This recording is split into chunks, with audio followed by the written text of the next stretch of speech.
Hey guys, Shanto here. অবিশ্বাস্য একটা price মানে হচ্ছে গিয়ে এর আগে রিয়েলমি কখনই 16,500 টাকায় ফুল এইচডি রেজলিউশনের 120 হার্জের ডিসপ্লের পাশাপাশি মিডিয়াটেক G96 এর মতো একটা গেমিং প্রসেসর দিয়ে কোনো স্মার্টফোন আনেনি। তবে এই প্রথমবারের মতো রেডমি নোট 11 স্মার্টফোনটাকে কমপ্লিট করার জন্যই তারা এই কাজটা করেছে। বর্তমানে রিয়েলমি নার্জো 50 স্মার্টফোনটার প্রাইসিংটা শুরু হচ্ছে 16,499 টাকা থেকে। মানে 16,500 টাকায় আপনারা এই ফোনটার 464 ভেরিয়েন্টটাকে পেয়ে যাবেন। তো নার্জো 50 স্মার্টফোনটাতে কি কি ঝামেলা রয়েছে, এছাড়া এই স্মার্টফোনটার 6 জিবি র্যামের ভেরিয়েন্টটা পাওয়া যাবে কিনা সেই সম্পর্কে জানতে ভিডিও নিচে লাইক বাটনে ক্লিক করে শেষ পর্যন্ত দেখতেই থাকুন। একটা স্মার্টফোন কেনার ক্ষেত্রে সর্বপ্রথমে ডিসপ্লেটা আগে চলে আসে, আর এই ডিসপ্লে হিসেবে 120 হার্জের 6.6 ইঞ্চির একটি ফুল এইচডি রেজলিউশনের আইপিএস এলসিডি প্যানেলকে ইউজ করেছে রিয়েলমি। এখানে হয়তো অনেকে কমপ্লেন করবেন যে অ্যামোলেড প্যানেলকে কেন ইউজ করা হলো না। 120 হার্জের অ্যামোলেড প্যানেলটা ইউজ করলে ফোনটার প্রাইস 20,000 টাকার আশেপাশে চলে যেত। এর রিজন হচ্ছে কি, অ্যামোলেড ডিসপ্লেগুলো অনেকটা এক্সপেন্সিভ এবং আইপিএস থেকে তুলনামূলক কিছুটা বেটার। তবে যাই হোক, 120 হার্জের রিফ্রেশ রেটের কারণে স্ক্রলিং করে অথবা নেট ব্রাউজিং করে অনেক বেশি স্মুথ লাগবে নার্জো 50 স্মার্টফোনটা। এছাড়া হায়ার টাচ স্যাম্পল রেটটা থাকার কারণে গেমিং এর ক্ষেত্রেও একটা বাড়তি সুবিধা দিয়ে দেবে এই স্মার্টফোনটার ডিসপ্লে। তাই ডিসপ্লে নিয়ে কোনো সন্দেহ থাকার কথাই নয়। এই ডিসপ্লেটার পাঁচলের মধ্যে 16 মেগাপিক্সেলের জাতীয় ইমেজ সেন্সর মানে সেলফি ক্যামেরাকে পেয়ে যাবেন আপনারা। ফোনটার পেছনে 50 মেগাপিক্সেলের আরও তিনটা ক্যামেরা রয়েছে। তবে এখানে সবচেয়ে হতাশ করার ব্যাপার হচ্ছে গিয়ে 50 মেগাপিক্সেলের মেইন ক্যামেরা সেন্সরটা কাজে আসলেও 2 মেগাপিক্সেলের ফালতু ক্যামেরা সেন্সরটা আপনাদের কোনোই কাজে আসবে না। এখানে 2 মেগাপিক্সেলের ম্যাক্রো ক্যামেরার পাশাপাশি 8 মেগাপিক্সেলের আলট্রা ক্যামেরাকে ইউজ করলে অনেকটাই বেটার হতো, যেটা কিনা রেডমি নোট 11 স্মার্টফোনে রয়েছে। আলট্রা ক্যামেরা দ্বারা যারা কিনা ফটোগ্রাফি করে থাকেন দিনের বেলায়, তারা তো অবশ্যই এই ইমেজ সেন্সরটাকে মিস করবেন। তাছাড়া 50 মেগাপিক্সেলের মেইন ক্যামেরা সেন্সর আর 16 মেগাপিক্সেলের সেলফি ক্যামেরা দ্বারা 16,000 টাকা প্রাইস পয়েন্টে খুব ভালো ভালো ইমেজগুলি আপনারা ক্যাপচার করতে পারবেন। যদিও কিনা এই স্মার্টফোনটাতে ইআইএস এর সাপোর্টটা অতটা ভালোভাবেও পাওয়া যাবে না। এছাড়া 4K ভিডিও রেকর্ডিং এর অপশনটাকে আপনারা এখানেও মিস করবেন। সর্বোচ্চ 1080p মানে ফুল এইচডিতে ভিডিওগুলো শুট করা পসিবল হবে। তার সাথে স্লো মোশনের ফিচার সহ নাইট মোডের ফিচারের পাশাপাশি আরও ইন্টারেস্টিং কিছু ফিচার ক্যামেরা অ্যাপের মধ্যে পাওয়া যাবে। তো এই স্মার্টফোনটার প্রথম ঝামেলা অথবা বাজে দিক হচ্ছে গিয়ে এখানে কোনো আল্ট্রাওয়াইড ক্যামেরাকে ইউজ করেনি রিয়েলমি কস্ট কাটিং করার জন্য। এছাড়া সফটওয়্যারগত ক্ষেত্রেও একটা ঝামেলা রয়েছে। রিয়েলমি ইউআই 2.0 তেমন কোনো বাগ ভালুক না থাকলেও এখানে র্যাম ম্যানেজমেন্টটা অনেকটাই খারাপ। যদিও কিনা আপনারা ভার্চুয়ালি আরও 2 থেকে 3 জিবি পর্যন্ত মেমোরিকে এক্সটেন্ড করতে পারবেন, মানে ভার্চুয়াল র্যাম ইউজ করতে পারবেন। তারপরও শুধুমাত্র 4 জিবি র্যামের সাথে আসা রিয়েলমি নার্জো 50 স্মার্টফোনটা আপনাদের মাল্টিটাস্কিংয়ে অতটাও হেল্প করতে পারবে না।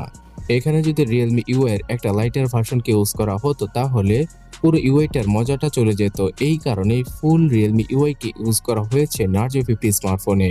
আর এই কারণেই এত বড় বাল্কি একটা ইউআইকে হ্যান্ডেল করতে 4 জিবি র্যাম অনেক বেশি হিমশিম খাবে।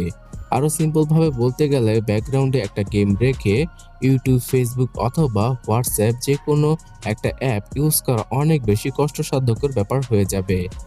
তো এই কারণে রিয়েলমি বাংলাদেশের অবশ্যই উচিত ছিল 4 জিবি র্যামের ভেরিয়েন্টের পাশাপাশি 6 জিবি র্যামের ভেরিয়েন্টটাকেও বাংলাদেশে লঞ্চ করা, বাট তারা সেটা করেনি। হয়তো আগামীতে 6 জিবি র্যামের ভেরিয়েন্টকে তারা অফিসিয়ালি নিয়ে আসতে পারে। তো 6 জিবি র্যামের ভেরিয়েন্টটা যদি 17,500 থেকে 18,000 টাকায় পাওয়া যায় তাহলে অবশ্যই একটা কিলার প্রাইসিং হবে। এছাড়া এই স্মার্টফোনটাতে বর্তমানে অ্যান্ড্রয়েড 11 থাকলেও অ্যান্ড্রয়েড 12 এর আপডেট খুব শীঘ্রই চলে আসবে, বাট অ্যান্ড্রয়েড 13 এর আপডেটটা রিয়েলমির এই ফোনটা পাবে কিনা সেটা এখনো অব্দি রিয়েলমি নিজেও জানে না। সো এই কারণেই আগামী 2 থেকে 3 মাসের ভেতরে যখন কিনা অ্যান্ড্রয়েড 13টা চলে আসবে, এই ফোনটা কিছুটা ব্যাকডেটেড মনে হতে পারে। তবে যাই হোক, গেমিং এর ক্ষেত্রে মিডিয়াটেক G96 SoC-কে ইউজ করা হয়েছে ফোনটার চিপসেট হিসেবে, যেটা কিনা গেমিং এর জন্য মোটামুটি ভালো মানের একটা চিপসেট। এছাড়া এই চিপসেটটা দ্বারা আপনারা যে কোনো ভারী কাজ ইজিলি ফোন দ্বারা সেরে ফেলতে পারবেন। বাট এই চিপসেটটা সেই পুরনো আমলের 12 ন্যানোমিটার আর্কিটেকচারে তৈরি করা, যার কারণে কিনা অনেক বেশি ব্যাটারি খরচ হবে নর্মাল একটা কাজ করতে গেলে। এছাড়া এই স্মার্টফোনটাতে যেহেতু 120 হার্জের প্যানেলকে ইউজ করা হয়েছে, তাই আরো দ্রুতই চার্জ শেষ হয়ে যাবে এই ফোনটার। সো বর্তমানে মার্কেটে থাকা 6 নানোমিটার আর্কিটেকচারে তৈরি করা চিপসেটগুলো থেকে এই চিপসেটটা অনেক বেশি পাওয়ার হাংরি। এছাড়া এই চিপসেটটাতে তেমন কোনো হিটিং ইস্যু নেই, আর যে কোনো কাজে এই চিপসেটটা খুব অনায়াসে সেরে ফেলতে পারবে। যদিও কিনা আপনারা এক্সপেক্ট করতে পারেন যে পাবজির মতো গেমটা 60 FPS এ স্মুথ সেটিংসে প্লে করা যাবে, তবে মিডিয়াটেকের এই প্রসেসরটার দ্বারা আপনারা শুধুমাত্র 40 FPS এই পাবজি গেমটি খেলতে পারবেন। তবে জিএফএক্স টুলটা ইউজ করলে ইচ্ছামতো গ্রাফিক্স বাড়িয়ে খেলা যাবে। এছাড়া Free Fire, Call of Duty আর অ্যাসফল্ট 9 এর মতো গেমগুলো আপনারা অনায়াসে প্লে করতে পারবেন নার্জো 50 স্মার্টফোনটা দ্বারা। সো এক কথা বলতে গেলে গেমিং এর জন্য, মানে বাজেট ক্যাটাগরির গেমিং এর জন্য এই ফোনটা আপনাদের জন্য একটা পারফেক্ট স্মার্টফোন। এছাড়া 120 হার্জের ডিসপ্লে এবং 180 হার্জের টাচ স্যাম্পলিং রেটটা থাকায় গেম খেলেও অনেক বেশি এনজয় করা পসিবল।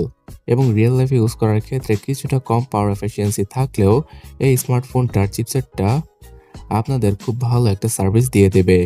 এছাড়া বিভিন্ন ধরনের অ্যাপগুলো ইজিলি ইউজ করা যাবে রিয়েলমির স্মার্টফোনে।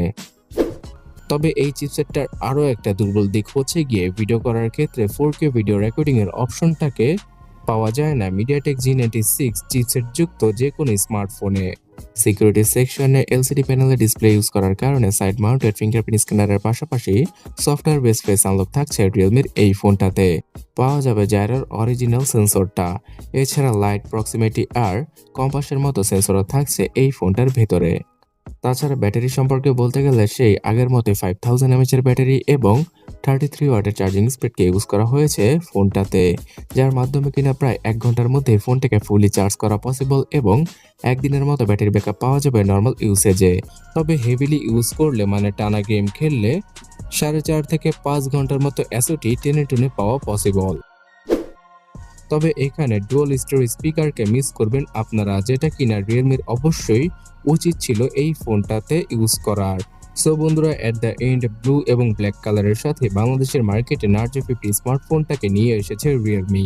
তাদের অবশ্যই উচিত ছিল 6GB র্যামের একটা ভেরিয়েন্টকে নিয়ে আসার। এছাড়া ফোনটার ভেতরে আল্ট্রাওয়াইড ক্যামেরাকে দেখতে পেলে আরও কিছুটা খুশি হতাম।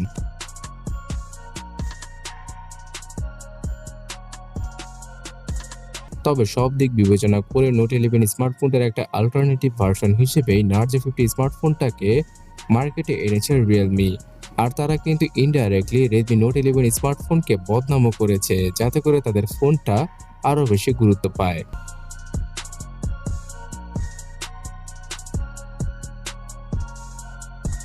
তবে যাই হোক, আগামীতে এই দুটো স্মার্টফোনকে একসাথে কম্পেয়ার করে জানা যাবে যে এই বছরের জাতীয় ফোন কোনটি। তাই পরবর্তী ভিডিওটা পেতে হলে এখনই চ্যানেলটাকে সাবস্ক্রাইব করে রাখুন। ধন্যবাদ।